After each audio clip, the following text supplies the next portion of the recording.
აი. წამში ცხოვრება ჯოჯოხეთს დაგვირის გავსის. გიორგი 17 წლის იყო. ბოლოზარიდან 20 დღე იყო გასული და მხოლოდ 10 დღე მას შემდეგ, რაც დედა სამუშაოდ უცხოეთში გაემგზავრა. ჩვეულებრივად დაიძინა და ვერ გაიღვიძა. ყველა, აი, ხომ გითხარით ძალიან ბევრი წერს ჩემნაირი მშობელი. ანუ ერთმანეთს უზიარეთ აზრს. იქ არის, ანუ ვეკითხებით ერთმანეთს როგორ დაგემართა, რა მოხდა, მსგავსი ანალოგიური სიტუაცია. მოვიდა, დაიძინა, ვეღარ გაიღვიძა. მოსაწევი, რომელსაც ქვია ალფაბეტე და როგორც გადავიკითხე მე და დავგუგლე, იწვევს დაძინების დროს გულის აჩქარებას. ცილის დროს აუჩქარდა გული და გაუსკდა. წავალო ძილში გამოვალო და დაწვა და ბერხო უვიდა ეგრე ზუსტად ძილში გაიპარა.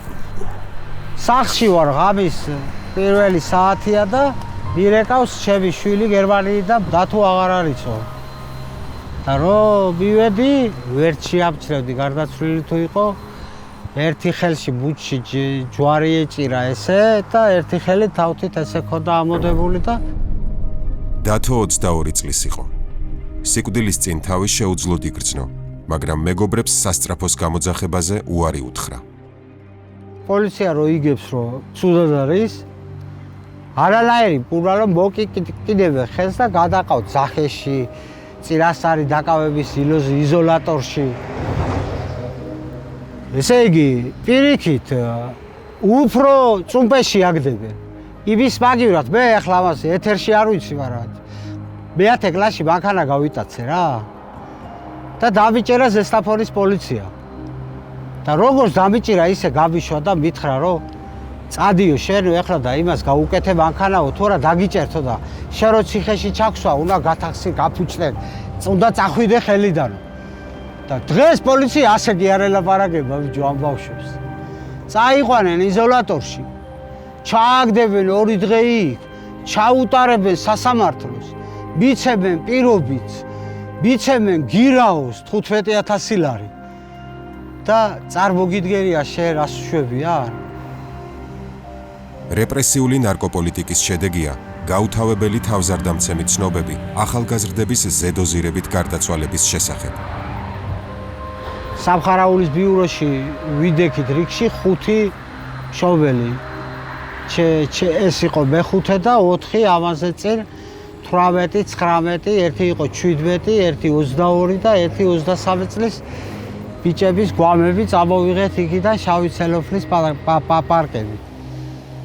წამში ცხოვრება თავზე და მე სუსტად გიორგის მე-9 დღეს ანალოგიურად 27 წლის ბიჭი ჩვენთან აიაგერ ეხლა ცენტრი რომ გამოვიარეთ აი მანდ.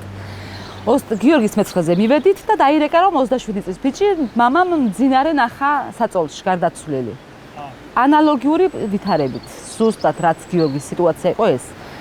ქობულეთში მოხდა 2 და ბათუმში ზუსტად ეს გიორგის პერიოდში 10 დღის შიგნით ზუსტად 10 ახალგაზრდა, არა 5 ახალგაზრდა ბოდიში, 2 ქობულეთში მოხდა, 2 აქ მოხდა, 1 ბათუმში, რაც ნამდვილად ვიცი, რომ ზუსტად იყო ეგ სიტუაცია. ხო და რომ არ ვიცით კიდე და რამდენი ესენი ხო არ გახმაურებულა როგორც ჩემი შვილის არა და ასე არის უამრავი კატასტროფული მდგომარეობა. შინაგან საქმეთა სამინისტრო ყოველდღე ავრცელებს ინფორმაციას იმის შესახებ, რომ ნარკოდანაშაულში ეჭვმიტანილები დააკავეს, მაგრამ არასოდეს აქვეყნებს სტატისტიკას, როგორია სიკვდილიანობის მაჩვენებელი. აი, ხალხი ბიზნესით გვიკლავს ახალგაზრდებს, აი ეგ სიტუაცია საქართველოში. არანაირი პოლიცია არ ინტერესდება. დღემდე აი შეიძლება კვირაში ერთხელ მაინც მივდივარ, რომ რა ვიცი სიტუაცია, 1 წელი ხდება, ტელეფონიც კი არ მოუციათ. არ გაუხსნიათ ტელეფონი. ადვოკატი ავიყვანე, ჩემი შვილი ქობულეთში იყო და საღამოს წამოვიდა ქობულეთიდან და დავინტერესდი რომ რითი წამოვიდა. ხომ შეიძლება რომ ამოიღო კამერები, რითი წამოვიდა რა, ამდენი კამერა და ამდენი საშუალება. ვერც კამერები ამოვაღებინე, ამდენი ფაქტი მაქვს რომ ნამდვილად მისცა კონკრეტულმა პირმა ჩემ შვილს ეს წამალი. არაერთი ფაქტი, ვიდეო, SMS-ები, სადაც გიორგი ეუბნება მის შეყვარებულს, რომ როდესაც ეს გავიცანი ჩემი ცხოვრება დაინგრა მაშინო. უამრავი ფაქტის მიუხედავად არაფერი არ გააკეთა პოლიციამ. ისე არ მოხდება, რომ ვიღაცა უკან არ ყავდეს ფარველი. ასე მგონია ხა სხვანაირად როგორი ფიქრებ. ელემენტარული ავიღოთ ის, რომ ვიცი, რომ ჩემს შვილს მისცა წამალი ნამდვილად დარწმუნებული ვარ, რომ მისცა კონკრეტულმა პირმა, ხო? ამდენი ფაქტი დაგიდე, ამდენი SMS-ი მუქარის, ამდენი ვიდეოც კი რომ აჩვენებს, რომ აი მაქვს მოსაწევი და მოდი გამო მე არ მოგაწევინებ. ის რომ ღამით ემუქრებოდა ჩემი შვილი გარეთ არ გადოდა თუ არ ჩამოხვალ მაზდაზე პაგრიშკები არ დაგხდებაო. აი უამრავი ფაქტი მაქვს, რითაც შეიძლება რომ ადამიანს პასუხი მოეთხოვოს. აბა მე გავაკეთო ეხლა რამე დავაშაო. იბრძანდით და მოგცემთ ინფორმაციას პრესსამსახურში. თქვენ ხართ უშუალოდ პასუხი. მე არ ვარ, მე ვარ ხელმძღვანელი, მე არ ვიცი. ხო, ხელმძღვანელი თუ ხართ, მით უმეტეს, რატომ არ გაქვთ გამოძიებული? იბრძანდით პრესსამსახურში ან თან ვითხრეს, რომ ასე საფლავებთან პირდაპირ მარხავენ თუ ალაგებენ ამ ნარკოტიკებს და 17 წლის ბავშვია გარდაცვლილი. ხო, რატომ არ მეუბნებით? იმიტომ რომ არ გაწევთ ინფორმაციას. დამარბენინებენ მათხოვარი გამხადეს იმაზე, რომ ექსპერტიზის პასუხები მივიღო და ვის მიცა ამ ბავშვს ვარგეთილის მეტროსთან ეს წამალი. ამ ბავშვის გარდაცვალებას მიზეზს დიდი კითხვის ნიშნები არ ჭირდება.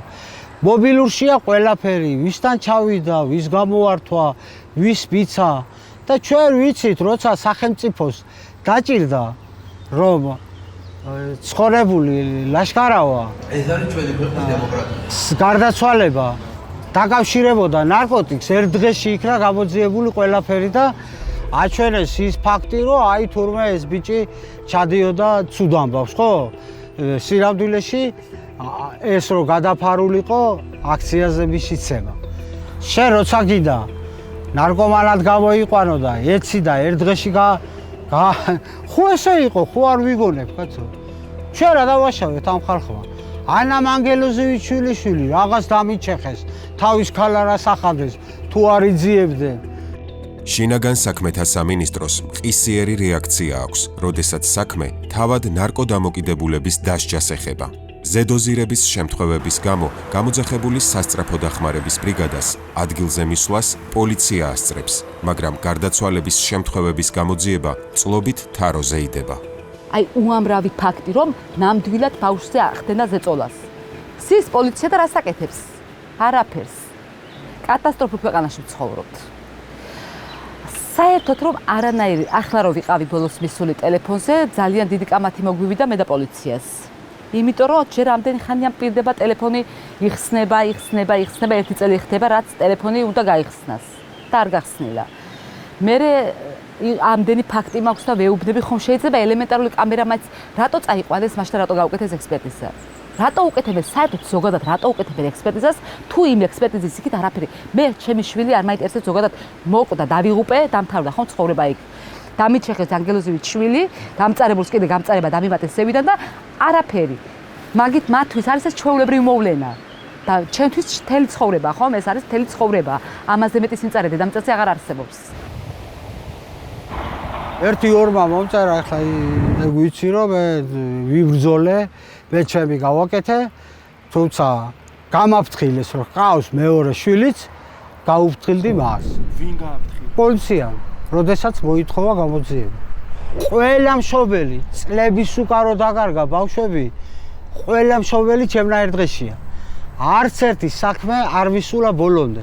არც ერთი საქმის გამოძიება არ დასრულება. ჩვენს სადაც ხედავთ ახლა ამ ადგილს 1 საათით უნდა იდგეს ღამე აქ პოლიცია და 50 ბარიგას დაიჭერს, როგორ დარბიან ამ სასაფლაოზე, ნარკობარიგები დებენ და ეს იცის ყველა. გუშინ საქართველოს კომკავშირის ცენტრალური კომიტეტისა და თბილისის ლენინის რაიონის შინაგან საქმეთა განყოფილების ერთობლივი რეიდის დროს თოფურიძის ქუჩის 26-ე სახლში დააკავეს ნარკომანები. ნარკოდამოკიდებულების პრობლემა საქართველოში 90-იანი წლებიდან გამწვავდა. უძიმესი მდგომარეობა ამჟამად არანაირი პირობით საჯერ ყველა ციხეში. აქ უნდა იყოს, აი. დროსთან ერთად იცვლებოდა თავად ნივთიერებებიც და მათი გავრცელების სქემაც. დღეს ნარკოტიკების ყიდვა-გაყიდვა ნებისმიერი ადამიანისთვის თვალსაჩინოა, როგორც ვირტუალურ სამყაროში, სოციალურ ქსელში, ისე რეალურ ცხოვრებაში. ვინც წამალს დებს, დადიან მოტოციკლეტებით. კასტელომარო არის აქ, თუ იცით, ჩაქვში სასწუმრო არის. იმ აღმაც რომ ავდოდი, ჩვეულებრივად ტრაფარეთის წინ მოტოციკლეტით გაჩერებული პიროვნება აშკარად მალავდა წამალს. სადა არის? ამას რატო უნდა ბედავდეს? დაუშვა კაი დამალე, ხო? რატო უნდა ხდებოდეს ეს იმდენად გაუფასურებულია პოლიციაც შიშიც, ყველაფერი ალბათ არ ვიცი ახლა როგორ თქვა ზუსტად მსგავსად და როგორ აღწერო, მაგრამ იმდენად გაუფასურებული შიში აღარ არის. რატო უნდა დებდეს ახალგაზრდა ბიჭი ჩვეულებრივად ქუჩაში, ტრასაზე, ჩვეულებრივად ბათუმი ქობულეთის ტრასაზე წამალს. ჩვეულებრივად ეხლა მე შემიძლია, შევიდეს საიტზე და ჩვეულებრივად შევიძინო ეს წამალი. რატო უნდა იყოს ეს დაშვებული? ჩვეულებრივად დავსაქმეთ იმით, რომ მე წავიღებ დაუშვათ წამალს და დავდებ ამ ლოკაციაზე და გადამიხდიან ხელფას. მთელი რკინიგზა სადაც დადის, ის არის დანომრილი. ყველა კილომეტრი, ყველა პიკეტი 100 მეტრში, კილომეტრი, 1 კილომეტრში დარბოდა 1.50 კაცი ლიანდაგში და როდესაც მე მანქანებს ვკითხე, რომ ამ ღამე რას დარბიან, ამ ჭინკებივით მეთქი და გაეცინა და რა გაცინებს მეთქი. იქ ადვილად დასამახსოვრებელია ლოკაციას, რომ დებ წამალზე 2507 კილომეტრის ძელის ქვეშ. მიხვალ წაიკითხავ, აიღებ. ძებნა არ უნდა. პირდაპირ საფლავებზედაც იმიტომ დადიან, რომ აქ დავით ბლიაძე ხო წერია. ის ეტყვის, რომ დავით ბლიაძის ქვასთან დევს. მე რო გითხარით რკინიგზაზე ესე დებენ მეთქი. ჩამოვედი და ერთ-ერთ უშიშროების თანამშრომელს ვუთხარ. მე ვუთხარი ბიჭო ესია. ეს ნახე, ამდენი ხალხი წამომყევი ძმაო. ბოდიში ჟარგონისთვის დაიკიდეო რა, დაიკიდეო. კრიმინალურ ქრონიკაში 1000-ში ერთხელ ასეთ ფაქტებსაც ამხელენ.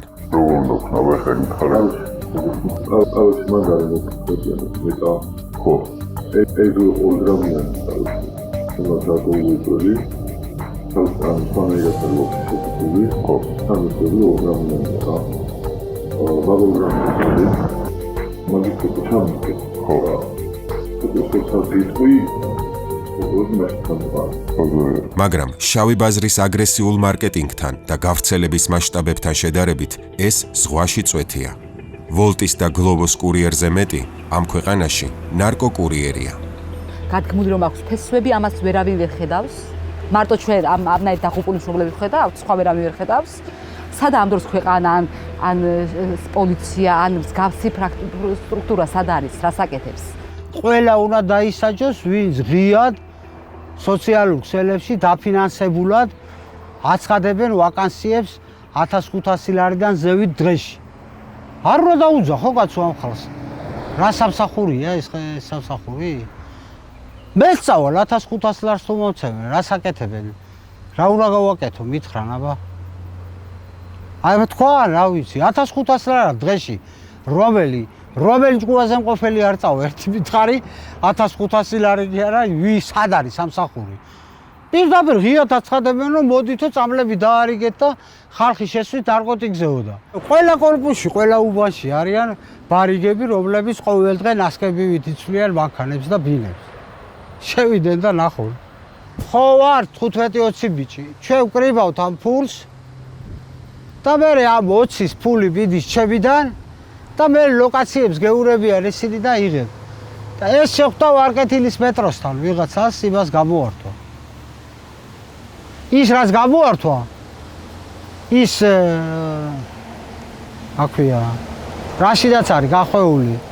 ის იქ ეგდოი, სადაც იწვა. კი. რა გამოძიება უნდა ამას? ვის შეხვდა? ტელეფონი იქ არის და ყველაფერი იქ არის.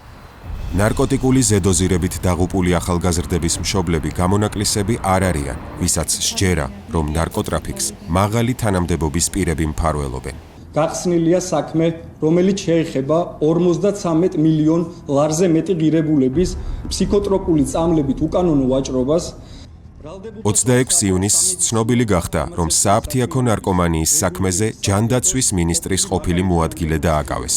გამაოგნებელია მასშტაბები, რაშიც ირაკლი მხეიძეს დიდ ორგანიზებულ ჯგუფთან ერთად ამხელებულმა შემოსავალმა 53 მილიონ 833,723 ლარი შეადგინა.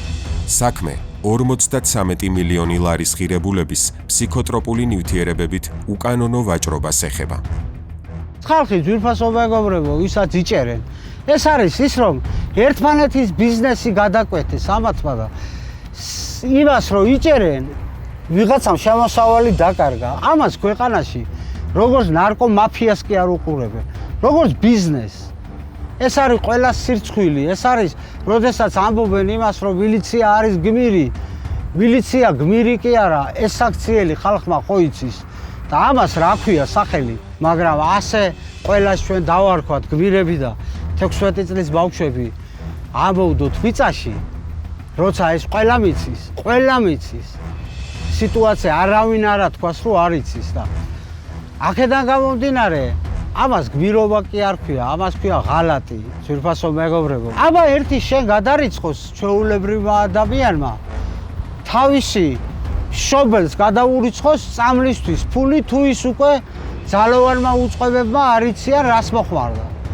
და ჩვენ რასთან გვაქვს აქ საქმე, რომ ეს 16 წლის ბავშვები Telegram იმით რიცხავენ ოფიციალურად სოციალურ ქსელებში გვახსოვს თვეობით ვართ ყველა დაბლოკილი და შენ ამაზე ხვას არ იღებ და ლაპარაკობ რომ სიძულვილის ენა უნდა აკრძალო თურმე ბიჭო რა სიძულვილი რა ომი შობადობაზე უფრო მეტია ასეთი ბავშვების გარდაცვალება დღეში რომელ სიძულვილზე რომელ ქვეყნის მტრობაზე საუბრობ ისინი, ვინც ყველაზე სანუკვარი, ყველაზე ძვირფასი ადამიანები დაკარგეს, სტიგმის, სირცხვილის გრძნობის გამო ხშირად პრობლემაზე საჯაროდ ვერ საუბრობენ. არადა, ნარკოტიკული ნივთიერებების ბუნება თანამედროვეობაში იმგვარად შეიცვალა, რომ აღარ ეხება მხოლოდ წამალდამოკიდებულ პაციენტებს. სიკვდილის შემთხვევები ხშირია ნარკოტიკის პირველივე მოხმარებისას. ჭირისუფლების ძალიან მცირე ნაწილია მზად ამ პრობლემაზე ხმამაღლა ისაუბროს. მათი ნუგეში ნარკოდანაშაულის წინააღმდეგ ბრძოლის აქტივიზმშია და ამ ბრძოლაში დანდობა არავის ექნება. არც მთავრობას, არც მათ ოპოზიციას, არც ეკლესიას და სხვა ხელშეუხებელ ინსტიტუციებს. ამის იქით არაფერი არ არის. არც პოლიტიკა არის, არჩევნები. შენ წარმოგიდგენია 16 წლის ბავშვი ნარკოტიკიდან გაბრუებული სრულწლოვანი რო გახდება მისთვის რა მნიშვნელობა ქვეყანას რა კურსია აქვს? რომელი კურსი აქვს? ამას რუსულია, ევროპულია. ამათვის კურსი სულ ერთი არ არის ხალხო, აი გამარკვიეთ ვინმე და ან და ამათ მიერ გაკეთებული არჩევნების დროს ის ქვეყანას წაადგება? შეაყნოსე და თუ გინდა ჯალალედის მიცემენ ხმას ესენი. და რას უცადოთ ახლა რა ვიცი? არ ეგონოს ვინმეს ხელისუფლებაში წარმომადგენელს რომ მისვისაც არ მიუკაკუნოს ამა. მე ასევე მიმართავ კაცო ოპოზიციურ პარტიის ლიდერებს და რომელიმეს უთქვია რომ რუსული ნარკოტიკი, ეს არის პირდაპირ რუსული ნარკოტიკი. ეს ეფედრინი, რომელიცაც ჩებიშვილიშვილის და არა ჩებიშვილიშვილის მარტო ეს უბედურებები ხდება. სოციალურ ქსელებში რუსული მუსიკა ჩართო მარშრუტკაში მძღოლმა და ეს ქალები წამოხდნენ და ესე იგი მიწასთან გაასწორეს ლანძღვით ეს მძღოლი და რუსული სიმღერა კი არა, რუსული ნარკოტიკით არის ავსე ქვეყანა და რუსეთი ჩვენ გვიხდის სამაგიეროს, ახალგაზრდებს გვიხოცავს. ძალა კი არა, არმია კი არა, აღარავინ აღარ შემოგრჩება. ყველაფერი წაგებულია. ბიჭო, ერის დასასრულია. დასასრული არის რა. რო იმასაშობა, ეხლა პატრიარქთან ვიყავი, ხო? გაუბედურებული ბაბუა ვარ, გაუბედურებული დედა არის და დღემდე ვერ გამონახა ისა რა. რო დამლოცოს უბრალოდ და რაღაცა პეტიციაც მიუტანე, რომ თვითონ უნდა უთხრას მთავრობას, რომ დავიწყოთ ამასთან დაკავშირებით და ფიქრობენ რა. ამ ფიქრში უკვე 30 ბავშვი 40 მოკვდა თბილისში. ის ჯერ ფიქრობს. საქართველოში მოსახლეობის 2%-ზე მეტი, 60,000 ადამიანი ინტრავენური ნარკოტიკის მომხმარებელია. სამწუხაროდ, ევროპის ქვეყნებს შორის პირველ ადგილზე ამ საგანგაშო მონაცემით ვართ. სახელმწიფო უწყებების მიხედვით, საქართველოში ზედოზირებით წელიწადში დაახლოებით 40 ადამიანი იღუპება. მაგრამ ნარკოპოლიტიკის ექსპერტები ამ მონაცემებს არ ენდობიან. ოფიციალური ციფრები კატასტროფულად აცდენილია რეალობას. გარდაცვალების ბევრი შემთხვევა ზედოზირების ნაცვლად გულის გაჩერების ან სხვა დიაგნოზით რეგისტრირდება. ნარკოპოლიტიკის კრახი. ასეთია ვითარების შეფასება, რომელიც დღეს კიდევ უფრო უარესია, ვიდრე 90-იან წლებში გვქონდა. ჩემ თაობას დამარხავი არ ეყოლება. არა თუ საქართველოს პატრონი. ეს არის პირდაპირ მიზანმიმართული ერის გენოციდი. მე ახლა ამაზე მეტი რა უნდა მომივიდეს? ჩემი გაზრდილი 22 წლის შვილი აგერ ჩავდე მიწაში ბინა უნდა გვეყიდა და სასაფლაო უყიდე და მეტი რა უნდა მომივიდეს 17 წლის დიუშენიანი შვილი მყავს. რისი თავი მაქვს და როგორ დავდივარ ამ ქვეყანაზე ღმერთს მადლობა ამისთვის. ჩემი ერთადერთი მოტივი არის რომ ბავშვებს უშველოთ კაცო. ჩემო ანგელოს და ჩემო შვილობის მაგალითად ეძი. რამდენ რაღაცას გეგმავდით სახლი ავაშენოთ და თურმე შენი სახლი უნდა გამეკეთებია. შენი სამუდამო საცხოვრებელი. ჩემო ანგელოს